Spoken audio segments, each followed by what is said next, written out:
Alteman Blay, professora da Universidade de São Paulo, senadora do Brasil, substituta, inclusive, do presidente do Brasil, Fernando Henrique Cardoso.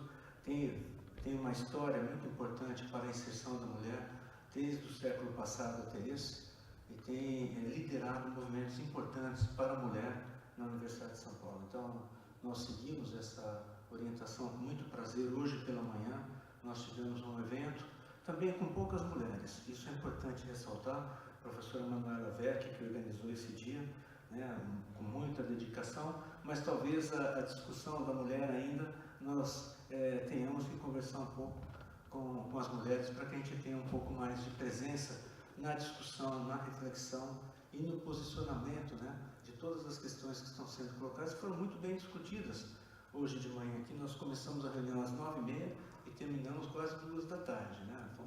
Nós temos 2 pessoas que estavam presentes, pelo menos, né? A professora Manuela e você também que está afirmando. E nessa manhã nós tivemos o grande prazer de anunciar o prêmio que a professora Ivone Mascarenhas recebeu da União Internacional de Química Pura e Aplicada, como uma das mulheres destacadas no ano de 2017 na área de Química. A professora Ivone é a nossa fundadora, chegou aqui em 1956, passou por todas as esferas de reflexão da relação da mulher com a sociedade, conseguiu superar, fundou, criou e estabilizou esse instituto no seu formato que ele tem hoje. Bem, enfim, é um dia importante, então, para o Instituto de Física de São Carlos, e essa parceria com o Departamento de Música da Filô de Ribeirão Preto era fundamental. Ela começa em 2009 com o USP 75 anos, tivemos o nosso Teatro Municipal lotado, com uma programação fantástica, e deu começo a essa parceria, que voltou à rotina em 2014. Tivemos aqui por volta de 8 concertos com casa lotada e tivemos que parar porque o fato de ter lotação nos impediu de continuar tendo aqui. Fomos para o Teatro Municipal, tivemos a temporada de 2015-16 e agora, no final desse mês, começaremos novamente a temporada. Aqui, em particular, é um prazer receber a visitante mais antiga entre vocês três, é a professora Yuka, que nos presenteou, inclusive, com a posse do diretor, a última posse do diretor, que foi, nesse caso, esse diretor que fala com vocês.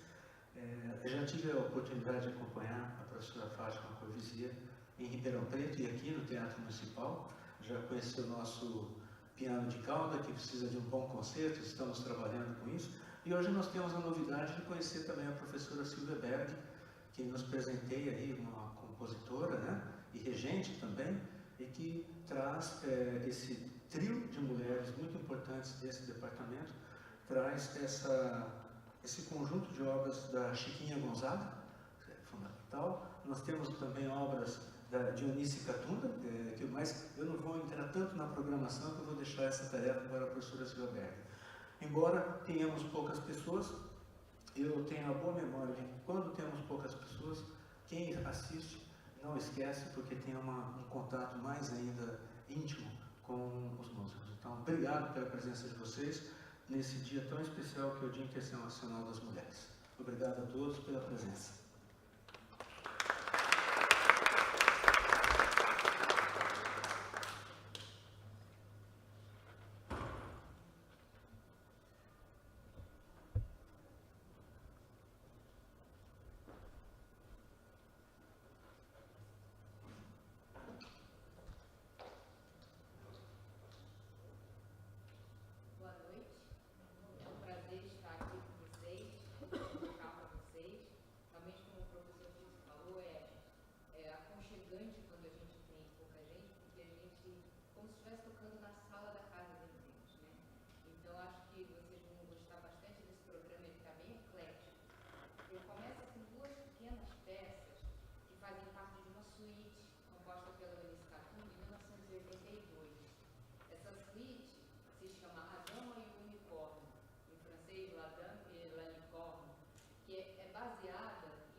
vestidos e tem uma última tapeçaria que é o conjunto das personagens que estão ali tecidos, né? Então vocês vão ouvir a primeira, que se chama A Dama e a Sua Seguidora, e a quarta peça, que se chama Os Estandartes Lunares.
ver o céu da janela, eles não atiram o céu na janela. Né? Então essas imagens desse jogo, elas usam nessa peça, e eu gostaria também que um fotógrafo, que é atirar uma cada água, que vocês talvez reconheçam, ele está invertido e vai construir toda essa peça. Ela vai criar círculos, né, enviando círculos de radiação que vão construir os rituais. Então, assim, essa é a ideia dessas duas, dessa peça, né, e dessas duas pequenas peças aí da suíte nos pés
Então, assim, as mulheres eram simplesmente ali caladas, torturadas e mortas. Então, só no século XIX que as mulheres começam a ter permissão da população, 7 séculos de silêncio. Existiram mulheres, antes sim existiram. Nós temos duas grandes figuras, duas pessoas muito famosas. A Nana Mozart, que era irmã do Wolfgang, e a Fanny Mendelssohn, que era irmã do Mendelssohn. A irmã do Mozart tocava junto com o Mozart, segundo o pai, segundo o professor, ela era tão talentosa, ou mais talentosa que o irmão, que era melhor, mas ela, na adolescência, ela simplesmente ela tem que abandonar tudo, ela é proibida de tocar e ela tem que se casar. E com a Fanny Mendelssohn acontece quase a mesma coisa. Só que a Fanny era assim, filha de um banqueiro, né, Frederick Félix, e o pai simplesmente proibia a filha de se apresentar, uma vergonha. Então, o pai, dentro da sala da casa deles, abria as portas para os amigos e contratava uma orquestra e era o lugar onde ela tinha para compor, para reger. Mas, assim, a falta de contato com o Senhor impede o desenvolvimento, né, da família. Ela é, assim, uma pessoa, uma mulher tão talentosa quanto o irmão, uma compositora tão talentosa quanto o irmão, só que o desenvolvimento dela é impedido pelo fato dela não poder ter relações, ter contato com o exterior. E tudo que acontecia era dentro desse ciclo familiar. Então, assim, a Clara chama para romper isso. E a Clara é a grande figura, é a grande pianista, e depois de 700 anos, essa é a primeira voz feminina que tem permissão para compor. Um caso, assim, fazendo um paralelo com a nossa sociedade, é o caso da Chiquinha Gonzaga. Só que, assim, a Chiquinha, a história de vida da Chiquinha Gonzaga extravasa qualquer imaginação, né, qualquer limite. Né? A Chiquinha, assim, realmente foi uma pessoa que rompeu todos os parâmetros da época, que é emocionais, que é de comportamento, né, de mulher, que é como compositora, arranjadora, e uma pessoa que simplesmente iniciou vários movimentos com de direitos autorais no Brasil. Né? Então, assim, a Chiquinha é um outro caso, que ela trabalha com música de teatro, ela trabalha naquele limite entre música popular e música de concerto. Então, assim, agora nós vamos ouvir a Clara Schumann, e depois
maiores